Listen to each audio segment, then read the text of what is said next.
আজ সকাল থেকে হচ্ছে বৃষ্টি, তো চারদিকে একদম বৃষ্টি হয়ে গেছে। পুকুরের জল আরও একটু বেড়ে গেছে, আর আকাশের ওয়েদার একদম খারাপ, পুরো মেঘলা হয়ে আছে। তো আবার বোধহয় জল নামবে। আর আমরা স্নান করে শাড়িগুলোকেই ঠাকুর ঘরের মধ্যে মিলে দিয়েছি, কেননা বাড়িতে মেলার জায়গা নেই তাই। Hello friends, welcome back to my channel. আশা করি তোমরা সবাই খুব ভালো আছো। বিশ্বজিৎ.শর্মিলা চ্যানেলে তোমাদের সবাইকে স্বাগতম জানিয়ে আজকে আমি আমার ব্লগটা শুরু করছি। তোমরা দেখতে থাকো, আই হোপ তোমাদের ভালো লাগবে। দিদিমা দেখছে পেছন থেকে আমি ইন্ট্রোটা দিচ্ছি বলে। তো চলো, সকাল সকাল বসিয়ে দিয়েছি রান্না, আর মা এক্ষুনি বেরিয়ে গেল, দিদির বাড়িতে গেল। তখন ব্লগ করতে পারিনি, ফোনটাতে একদম চার্জ ছিল না, চার্জে দিয়েছিলাম। আর এই যে সকাল সকাল রান্না বসিয়ে দিয়েছি বৃষ্টির দিনে। তো এখানে ভাত বসিয়ে দিয়েছি, আর এখানে ডিম আলু সেদ্ধ করতে দিয়েছি, সামান্য হলুদ দিয়ে দিয়েছি, আর একটু নুন দিয়ে দিয়েছি। আর এখন আমাদের তো ডিমের ঝোল হয়ে যাবে, তো দিদিমার জন্য করব একটু ডাল আর একটু তেল পটল করে দেবো। তো চলো দেখতে থাকো আজকের ব্লগটা, আই হোপ তোমাদের ভালো লাগবে। তো সবজি ছিল না বাড়িতে, এক্ষুনি এলো এই ভিজে ভিজে বৃষ্টির মধ্যে। ঢেঁড়স এনেছে, কাঁচকলা, এটা ঝিঙে, আদা, টমেটো, আর এই যে লিচু এনেছে ছেলের জন্য, আর আমরা সবাই খাবো। আর এই যে সয়াবিন এনেছে 2 প্যাকেট, আর 1 প্যাকেট সামাই এনেছে। তো ভিজে ভিজে আনলো এক্ষুনি। বাড়িতে সবজি ছিল না কিছুই, শুধু পটল ছিল। আবার শুরু হয়ে গেল ঝমঝমিয়ে বৃষ্টি।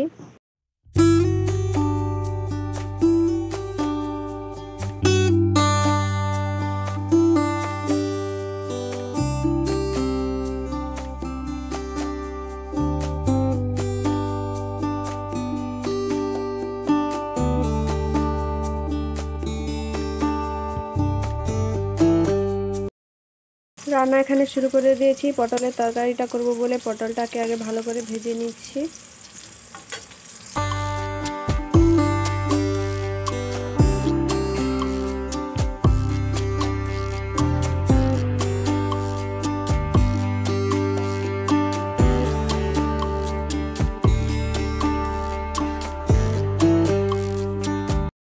রান্না শুরু করে দিয়েছি, আর বাইরে বৃষ্টি এখনো পর্যন্ত পড়ছে, গুড়ি গুড়ি বৃষ্টি পড়ছে। বাবা, ক্যামেরাতে তো রোদ লাগছে, কিন্তু রোদ নেই, একদম মেঘলা হয়ে আছে, বৃষ্টি হচ্ছে। এই দেখো বৃষ্টি হয়েছে। আর এই বাসনগুলো রেখেছি বাইরে, পুকুরে ধুতে যাব। আমাদের কপালটাই এইরকম যে বৃষ্টি এলেও সব কিছু পুকুরে গিয়ে ধুতে হয়, আমাদের জল নিষ্কাশির ব্যবস্থা নেই। তেল পটল হয়ে গেছে, এবারে ডিমের ঝোলটা করে নেব।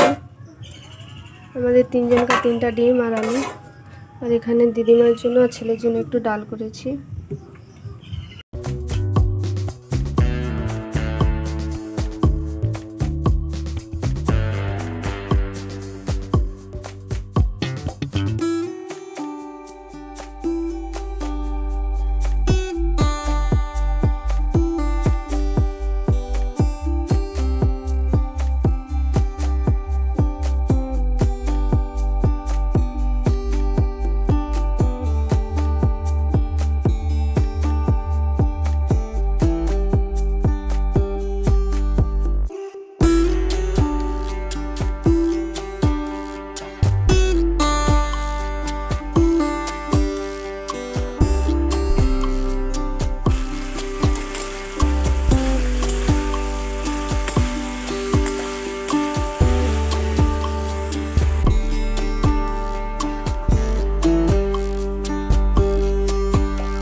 ডিমের ঝোল রেডি হয়ে গেছে। বৃষ্টির মধ্যে গিয়ে আমি বাসনগুলো ধুয়ে নিয়ে এলাম। তো যে এবার যেখানে জিনিস সেখানে গুছিয়ে রাখছি, বাসনগুলো এভাবে রেখে দিচ্ছি। তো দেখো বাসনগুলো ধুয়ে এখানে উপর করে রাখি, আমি সব বাসন এখানেই রাখা হয় আমাদের। তো এখানে উপর করে রাখলে জলটাও ঝরে যায়, তাই আমি এখানে রেখে দিই।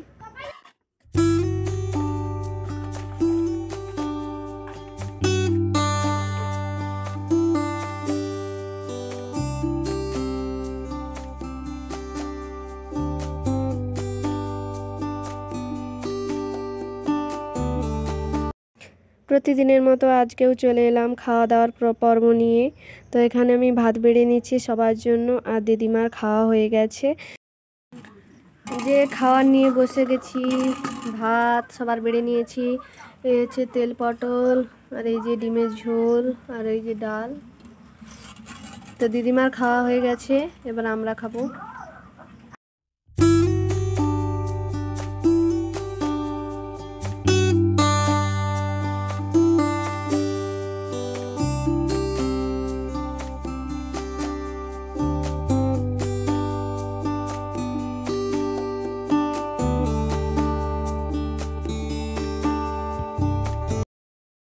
তো বাইরে লেগে গেছে সন্ধ্যা, আর আমার সন্ধ্যা দেওয়াও হয়ে গেছে। তো তোমাদের দাদাভাই যে সকালবেলা লিচুগুলো এনেছিল, দেখো লিচু থেকে গাছ ভর্তি। তো আমি গাছ থেকে লিচুগুলোকে আলাদা করে নেব। এখন বাজারে চলছে আম লিচুর সিজন, তো এখন প্রতিটা বাড়িতে লিচু আম থাকবেই। আর আর সামনে চলে আসছে আমাদের জামাই ষষ্ঠী। তো জামাই ষষ্ঠীতে তো আম লিচু সব জামাইরা শ্বশুর বাড়িতে নিয়ে যাবে। তো তাই আম লিচু এখন থেকে উঠে গেছে আমাদের এখানে। তো আমি আর আমার ছেলে এখন লিচু খাচ্ছি, আর লিচু খেয়ে দেখছি লিচুটা মিষ্টি আছে নাকি। কিন্তু সত্যি বলছি লিচুটা খুব মিষ্টি ছিল। তো তোমরাও এই বছর লিচু খেয়েছো নাকি বলো কমেন্ট করে।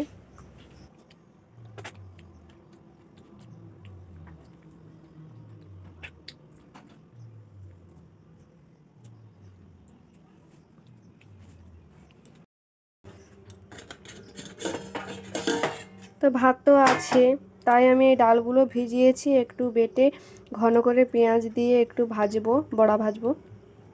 তাই এই ডালগুলো ভিজিয়েছি আমি। এখানে ডাল বেটে নিয়েছি, এই এতটাই ডাল বাটা হয়েছে। আর এর মধ্যে একটু দিয়েছি পেঁয়াজ, লঙ্কা গুঁড়ি, হলদি গুঁড়ি, তারপরে একটু কাঁচা লঙ্কা কুচি, এগুলো দিয়েছি, নুন, এইসব দিয়ে একটু মাখিয়ে নিয়েছি। এবার একে ভেজে নেব। আর গ্যাসে করে দিয়েছি কড়াইটা একটু গরম হয়ে যাক। তো সন্ধেবেলা এখন তাড়াতাড়ি করে নিচ্ছি, আর গরম কড়াতেই থাকবে বড়াগুলো, তাহলে গরম থাকবে, খাওয়ার সময় গরম গরম পাবো। তো করে নিচ্ছি, কারণ ছেলেকে পড়াতে বসাতে হবে, তাই তাড়াতাড়ি করে নিচ্ছি। ছেলে এখন টিভি দেখছে, ছেলে আর দিদিমা। আর মা তো গেছে দিদির বাড়িতে, তোমাদের সকালবেলায় বললাম।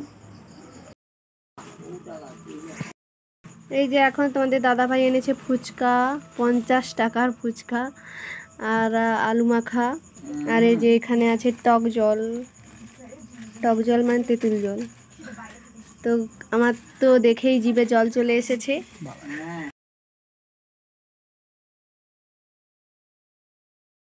তো তোমাদের দাদাভাই পরিবেশনটা খুব ভালোই করতে পারে, তো এটা খুব সুন্দর করে বেড়ে দিল দিদিমাকে, দিদিমা খাবে বলে। এখন তোমাদের দাদা ভাইয়ের ফুচকা খাওয়ার পালা। তো আমি আর ছেলে খাচ্ছি না, কারণ আমরা লাস্টে খাবো, বেশি পাবো তাই। এখন তোমাদের দাদা ভাই খাচ্ছে, আর তোমাদেরকেও খেতে বলছে। তোমরাও খাও ফুচকা। এখন আমার মা ছেলের ফুচকা খাওয়ার পালা, আর ফুচকা খেতে গিয়ে মা ছেলের মারপিট লেগে যাচ্ছে। তো ওর কম পড়ে যাচ্ছে, আমার বেশি হয়ে যাচ্ছে, আমার কম হয়ে যাচ্ছে, ওর বেশি হয়ে যাচ্ছে, এভাবেই দুজনে মারপিট শুরু করে দিচ্ছি ফুচকা খাওয়ার জন্য। তাহলে ভাবো, ফুচকা এমন একটা জিনিস।